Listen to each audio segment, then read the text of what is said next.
Dej Radio Australia, great to be here with the wonderful Terry for, of course, the Genius Zone. Great to see you here, Terry. Are you ready for this? Is going to be an unusual show. I normally want to jump in with a bit of enthusiasm, but this one, I don't know how I feel about it. I don't know. Well, Happy New Year. That's the first thing I would like to say. So regardless of circumstances or life or whatever, Happy New Year to everyone for the Genius Zone. Yep. And, I would like to welcome myself back. You're officially welcomed by yourself. Nice work. I like that. Well, hey, that's some self-responsibility right there, okay? Yeah, don't rely on others. Way to go. Yeah, why not? I mean, if you can't rely on yourself, who can you rely on? Great point. And so I just thought we'd do something a little bit different. Mm-hmm.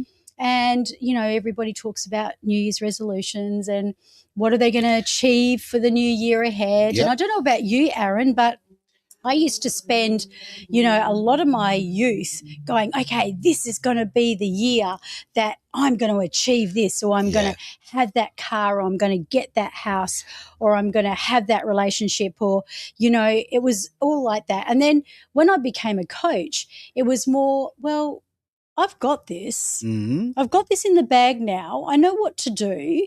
And until, your bubble gets a bit burst. You know what to do until you don't. You know what to do until you don't. Exactly. So this is all about the fact that New Year's resolutions don't work. They don't work. They really don't. Well, I mean, maybe for about 0.1% of the population. For the rest of us, it's a big old F on that one. So, okay, have you got a better idea?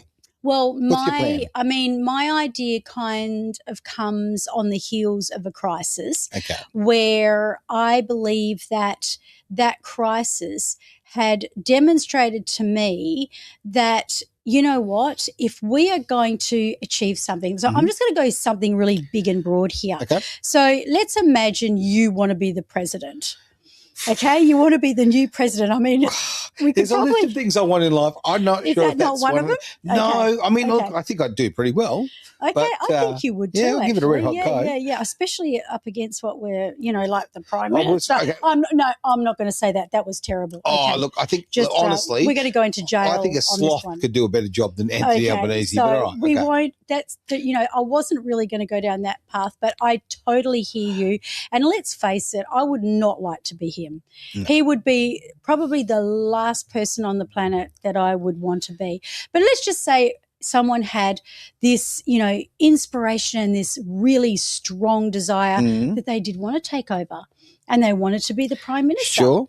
I mean, that's a great kind of a goal, and so be it. If that's your goal, that's perfectly okay. Yeah. However, if you are going to create a goal and you can't build a castle on a sand dune. No, you can't. So, and you've really got to be in the situation where if you are going to be the Prime Minister or you are going to be the President, well, who do you need to become? Well, the best version of yourself, obviously. But what you've just said before too about the sand castle or sand dune is foundations are everything. Right? Yes. It's the basis. You could build the most incredible structure in the world, but if it's on a swamp and it starts sliding down into the river, it's not much good to anyone. It's a biblical principle, Aaron. Oh, there you go. It is actually some good info in that book. And you've got to be able to build what you want on solid ground. So I think for me personally, year in and year out, I mean, I remember, just to kind of address the elephant in the room here, so my husband passed away in November of last year, 2025, and the fact is that I said I made this kind of a wager with myself. I am not going to set myself up for more overwhelm, more disappointment, creating something that may be completely incongruent. Okay. And I think that's really what I want to talk about, congruence. So you've got to be congruent with the goal that you're building. So if you want to be the president, what does it take? What does it take to be the president? I mean, who do you become? I mean, you can't just turn up being a timid little pushover. No, well, you're going to need a lot of self-confidence to start with. Absolutely, yeah. And you know, I mean, apart from some sort of distinctions like, you know, George W. Bush, you'd think a high intellect would be a good start as well. I tease. But you would have to be very, very smart, and you really do. You have to have competence, and you have to stand by your convictions. I think that would be a big part of who you have to be, right? And those convictions, you know, we've got people like Erica Kirk who are getting a lot of flack at the moment because she's Charlie Kirk's widow, and you know they're doing a lot of, you know, who can tell the difference between AI, what's real and what's not real at the moment. So they've got to, you know, on the stage talking about Charlie Kirk's widow, who's in mourning, and she's kind of strutting across the stage doing like a Beyonce. And, you know, the fact is that a lot of that's just AI. But when you sit down, and the other thing they pick up is they're using her eyes. Okay. So her eyes, whether it is AI generated or whether it's real, she has a burning fire in her eyes. And it's it is a look that don't mess with me. Do not mess with me. But the girl has just lost her husband to who was fiercely assassinated. Okay. You said before, elephant in the room, I'm going to be really harsh on you. We haven't talked about this, so sorry to throw this on you live, okay? But this comes down to perception of people who have, like, you've just lost a loved one. You've just lost, a man you've spent so many years with, a man you love so very much, okay? Now, perception of people and how they expect you to act, how they expect Erica to act. Like expectation, exactly. And I think a lot of people are very, I mean, I think they're unfair about, okay, what's your expectation? Are you supposed to wear black and just be mourning for the rest of your life, right? Exactly. Or are you supposed to go out there, you know, like Erica Kirk, who's actually gone out and carried her husband's legacy. Right? Because it's not just his legacy. I mean, it's obviously a legacy that so many people are involved with, but he's obviously the figurehead of it. She's the covenant. She was she was the wife. If you do the research, which I've just done, she is no longer his wife. Okay. So when a person becomes a widow, they biblically and legally, what happens is they were under the covering of their husband. Sure. And, you know, what a great covering. And Charlie Kirk had a lot to say about, you know, the marriage covenant and, you know, what that looked like. And then when they die, that goes under God's covering. Okay. So, well, this is what it said biblically, whether you want to believe it or not. I think everyone's got a different opinion on this. You know, there's going to be opinions and, you know, if you're talking in terms of this woman, I believe that she has become who she is as a result of the death of her husband. Well, okay. She's felt, I'm going to assume, she felt the incredible pressure to step up and take as much of his role as possible. And I mean, and what a role, right? Huge. But again, this goes to everybody in life who's been in a situation where they've lost a loved one or they're put into a situation that where you need to step up. Yeah. Right? Yeah. And again, balancing you stepping up to that level, also the expectation of others and the pressures that come from others. Yeah. And I think that, okay, coming into the new year, the whole idea of the New Year's resolution, which I'm not a fan of New Year's resolutions myself, right? Yep. I don't blame you. I'm keen on, hey, it's a new year, I'm going to give this a crack, right? But not setting something in stone, or just, you know, basically a little attitude tweak rather than a particular set goal. Well, you know, sometimes it takes a crisis to happen for us to really build solid foundations. And some people will go down and kind of like rotate into that, I guess, that dark night of the soul and stay there. And others will go, okay, how can I turn this into how can I transmute pain into power? And this is where suddenly this big lightning bulb kind of struck when I realized that, oh, that's what it is. You know, you want all these goals, Terry. You want to be able to create this incredible business to help the world, but you've got to be that person. You know, you can't go into a monkey's cage and as a lion. You know, you're not going to fit in. No. You're not really going to fit in. But you've got to be that person before you can say, well, if I'm going to be a president, if I'm going to be a prime minister, if I'm going to achieve this, who do I need to become? What are going to be the kind of value systems and the follow-up of who I am going to be in order to make that happen? Now, I often throw out the term, and live by to a large extent, the old fake it till you make it, right? And I say that because not as far as being fake, but sometimes you have to elevate yourself to where you want to be. And by elevating yourself, you're basically pushing, a comment up that. Sorry, a comment just came up that I think someone's having a bit of a joke there. So I'll bring it up on the screen if I might, because yes, why not? Think it's Come on, someone pulling the Mickey out of the world that we live in at the moment. Okay. Now, whatever we've just said. Apparently it's racist, right? So there we go. Is it racist? Yeah, well, we said thank something you, Tommy racist? Stewart, for that. I don't think we did. I think he's pulling the Mickey, or she's pulling the Mickey. I have no idea. Yeah, Tommy, look, forgive me because I'm Burmese, and you know, I don't think I've got a racist bone in my body, but then maybe I do. Maybe I said something that was racist. No, I don't believe so. I just think someone's having a bit of fun. Good on you, Tommy, for having a bit of fun. Yeah. I think that's indicative of the world we live in at the moment. Absolutely, that people want to use 100%. Language. So I mean, look, apparently, words are. Words are our wand. Well, words are very much our wand. They're powerful. I mean, words are powerful. Oh, now I see the comment that comes up. Let's go with that. Okay, so, let's go with that. All right, there we go. A monkey and a lion can be in the same cage. It's discrimination. Well, you know what? Okay, I get that. Yes. See, my answer to that, Tommy, would be, in that situation, it's not discrimination for the lion. It's lunch. Okay, it's lunch. Yes, yeah. It could be, yes. But I guess the point that I'm driving home on that is a little thing which I learnt in neuro-linguistic programming, which is congruence. Okay. So you've got to be congruent with who you are and what you are doing. So if you are wanting to, create a goal, you do need to ask yourself, well, who am I going to become in order to make that goal happen? I mean, are you requiring more peace? Are you requiring more passion? Are you requiring more anger?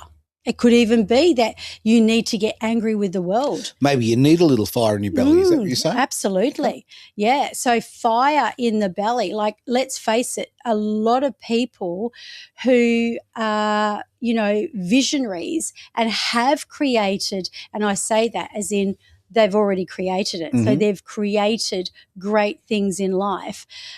They had something that made their blood boil. That's so true. I mean, I can speak of it in my own life. I can speak of so many people that I've known that they've had adversity or something that's gone that just spun their entire world, not 180, probably 360 and then some. Yeah. And they've got that's what's been their life-changing sort of event that's made them step up and maybe take a different path. Another comment coming through from Damo. Great to see you. Good evening as well, mate. Good to see you. It is the sexy Damien. Look at that. And there we go. I love a bit of self-promotion, mate. It's good on you. Absolutely. Got to do your own advertising. Own great. it. Yeah. 100%. Yeah. So I completely feel in terms of, the monkey and the lion, everybody's got their own strengths, but I think you've got to be able to go, well, as I'm standing here, because one of the biggest reasons that so many New Year's resolutions fall flat and things don't work out, like people go, I'm going to do that diet. I'm going to sign up and do that membership. I'm going to go to the gym every single day. Yeah, good luck with that. And then they don't. No, they don't. Because, and also on New Year's, it's a big evening. There's a few of these going on. You might be a little overly confident about the next 12 months. Yeah, absolutely. Yeah. However, you've really got to be looking at the fact that, okay, so for me personally, I don't want to set any New Year's resolutions because this is more about if I can become the person that I am called to become, then isn't that going to be easier to achieve my goals. Agreed. Look, and going the easy route's not always the smart one. No. I mean, it's easy, so therefore it can be the path that most of us might travel. But at the same time, okay, tell me if I'm reading this wrong.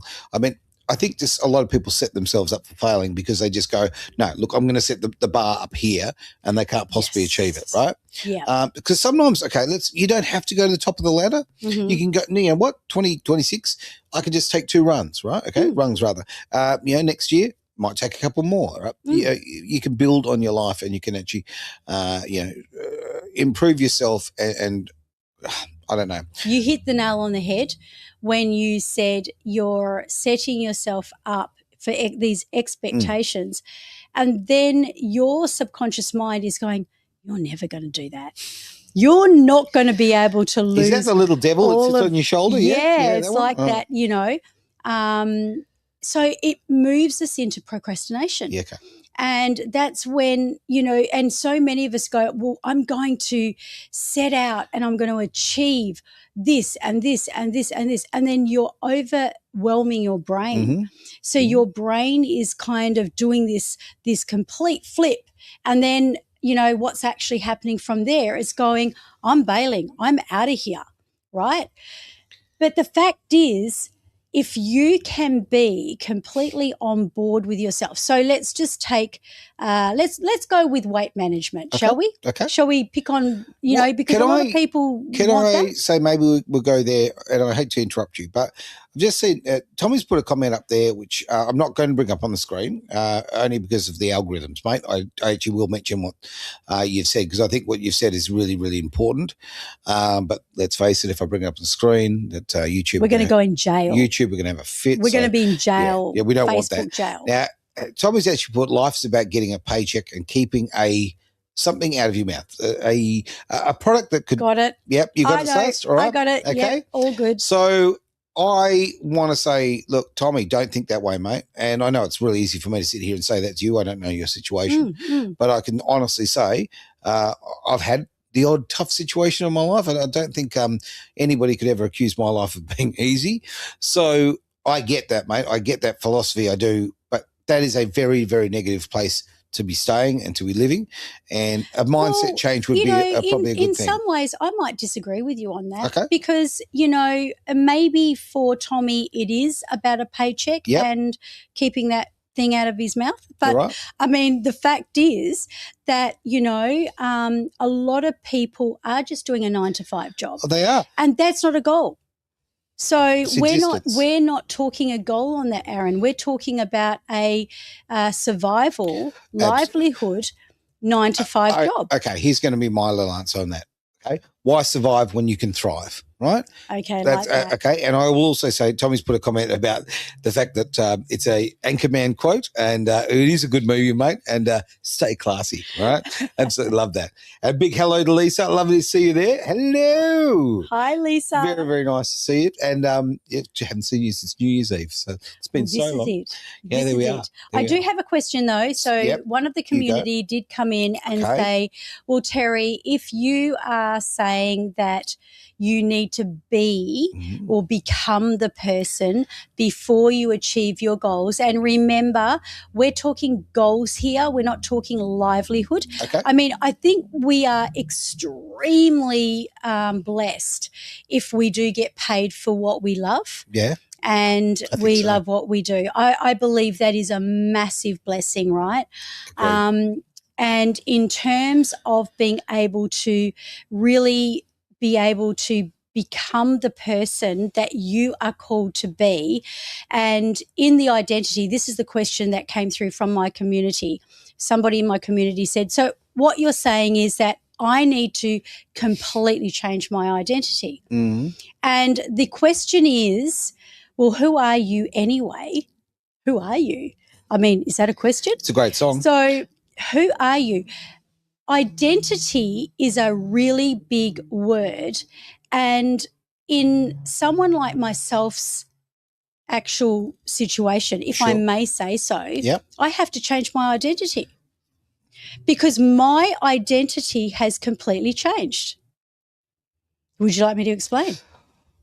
The reason I've just gone silent for a moment because I'm having a pause. I noticed that. Yeah. I'm the pause of thought because I don't want you to change who you are. And what worries me on that one is like I was also questioning my brain. I'm thinking, okay, how much of Terry's identity has she tied to being a wife? Well, it's not about being a wife, but if we bring it back to, okay, about the, subject of becoming who you are going to be, I find that, we all have reference points in life. No so question. this is not just about me. This is about everyone. You might have a dog. And if you spent hours a day with that animal, and you loved that animal, and then suddenly the animal died, it's like, well, what am I going to do in the morning now? And who's going to love on me at, when I get home from work? And who's going to wag their tail, when I've gone for 5 seconds and then, like it's like you've been gone for 5 years with that animal that loves you. So it's about reference points. All right. So, I remember my husband who passed away said, he lost his eldest brother. So he said that was a huge reference point because that brother, was placed there. So what happens is the whole map changes. So it's not really about being in a situation where you change your identity to the world. It's about who you are to yourself. Like, because you've got so many reference points of, I associate myself with this when it comes to making decisions about buying a house, or I associate myself with this when it comes to sitting down and watching Netflix at night, or I associate myself with this because, I'm going to book a holiday and go somewhere, and that person is no longer there. So what happens is it's like this puzzle that kind of gets thrown up. So all of a sudden you've got, where do I go from here? But the answer to that, if I can bring this to an audience of becoming who you are, it's about be who you want to be. So you've got to become the person who you want to be, because we are human beings. We're not human doings. And we get lost in the do. And I've got to do this. And I've done all these vision boards, but I think society none of them puts are a lot of working pressure on us to do that sort of thing, right? And I'm not a vision board person, and we've talked about this many times before. It's just not me. But we all need to know our own currency, and for some people, that is the currency. That's the thing that inspires them, and that for me, it's absolutely not that way. But yeah, as you're saying these things to me, I'm running through my head. I'm like, I mean, in my life, I've got a very definite point, right? Like where I change as a human being. Okay. Yeah. So it's almost like a, I don't know, like a before Christ, after Christ, Yes. AD situation, right? Because you'll never be the same I will again. never be the same person I wasn't back in Exactly. Right. Yeah, but you've also got to decide how much of that person, of the old person, and the spiritual, I don't know, the energy, the core of the person, the ethics of the person, the morals of that person, how much of that you want to bring with you. Yeah. And could it be anyways that, a lot of regret and resentment and feelings come with, well, who am I now? It's a good point. Do you know what I'm saying? I've got a lot of resentment. This is it. But if we can turn this around, so let's turn this around so we can turn it into, really becoming the person that you, I guess, I don't know whether need to be is the right word, Aaron, because what about need want to be? or want to be, but it's about becoming the person that you require to be if you want to attain these great things. So what's that going to take? And, I know for myself, it's really a case of when you meet with crisis and when you meet with, life challenges, that's when you can strip back all the rubbish. That's when you can delete and dissolve all the things that maybe once upon a time used to ruffle your feathers, but now it's like, meh. And you know what I mean? Can you basically say that again? Because I reckon you've hit a really good point here. Because you can either, when big things like that happen in your life, you could decide to sort of live in that, okay, and just be stuck in the mud of that. Or you can go, oh, wow, how much time have I wasted on this event, that event? Like a very wise thing. I mean, this is, been said a million times. It was said to me years ago that it was, again, something changed me is, like, why are you letting that person live rent-free in your head? Exactly. And it's so bloody true.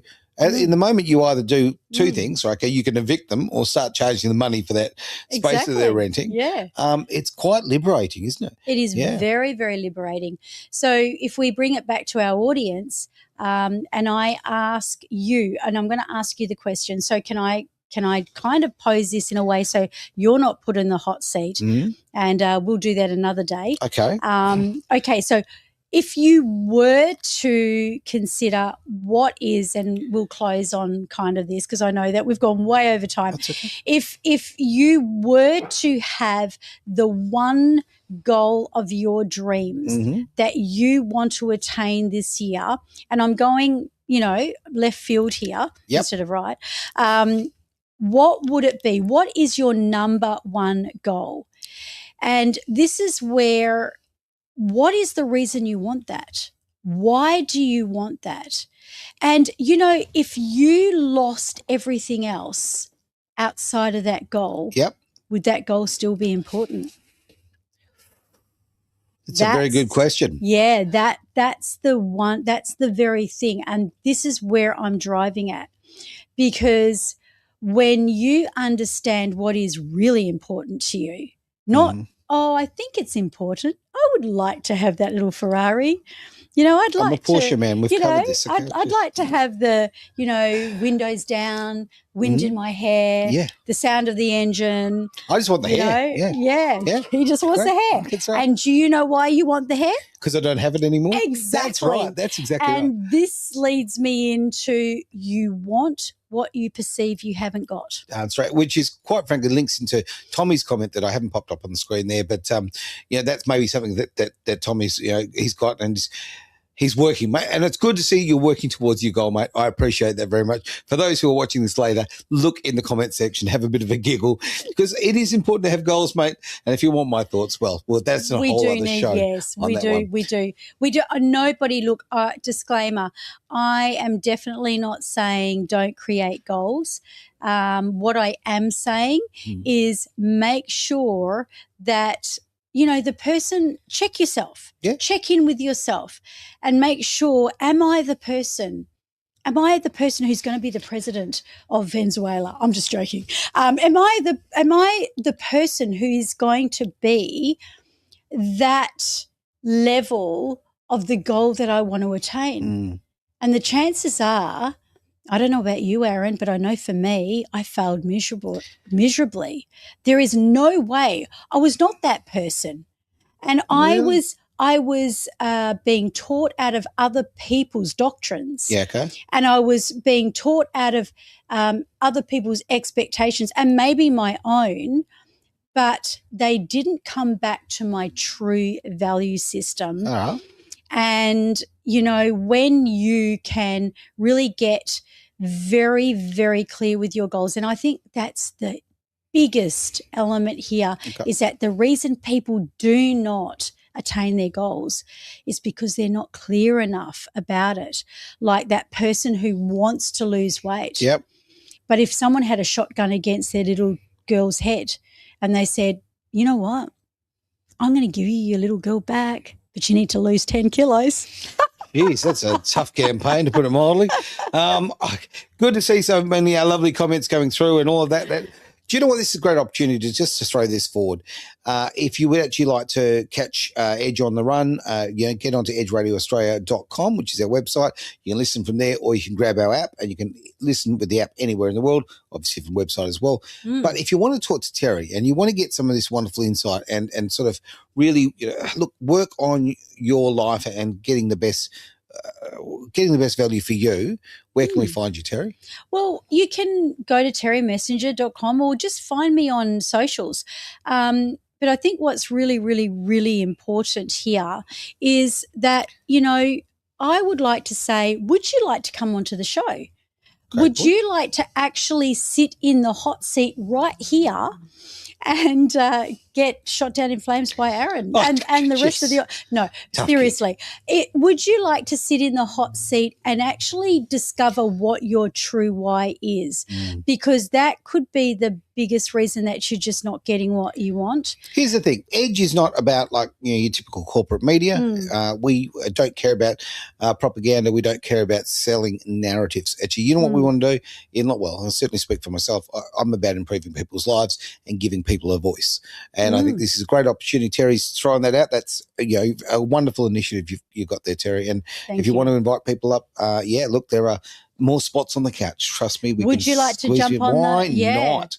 Would you like to jump on the hot seat? Would you like to really know what it is that you truly want?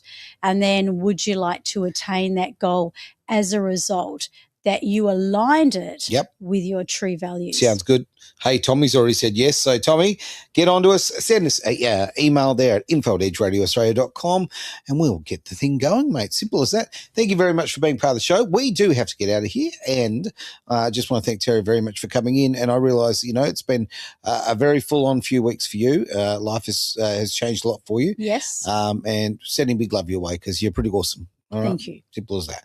All right. Thank you very much for being part of the Genius Zone here on Edge Radio Australia.